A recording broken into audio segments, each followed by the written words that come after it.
কি আসবে? এখান থেকে ভিডিও করতে হবে।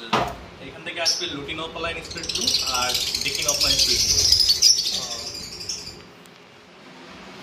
আচ্ছা, এগুলো মার্কেট প্রাইস কেমন?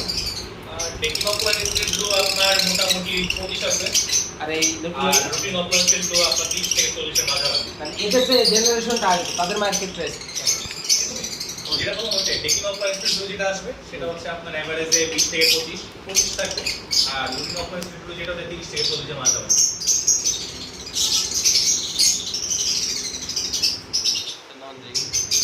আপনার সব থেকে ভালো লাগছে এই পেয়ারটা?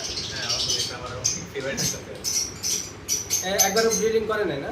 হ্যাঁ, ব্রিডিং পেয়ার এটা। মানে একবারও ইয়ে করছে আপনার কাছে? তিনবার করছে। এখন রেস্টে আছে। কটা করে বাচ্চা দিয়েছে?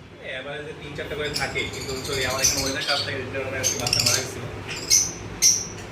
এই লাল ইয়া চোখের পাখি হ্যাঁ, একটু একটু উইক হয়। ভাই আমার একটা দামি পাখি, মানে ওর বাবা মায়ে মাথা চুল নষ্ট করে। হ্যাঁ, আমাকে দিছিলেন তো, আপনি আমাকে দিছিলেন। এখন অবশ্য মানে সে উড়াউড়ি শিখে গেছে। না, ওইটা ভালো আছে, ঠিক হয়ে যাবে আপনি, সমস্যা নাই। একজনকে বললাম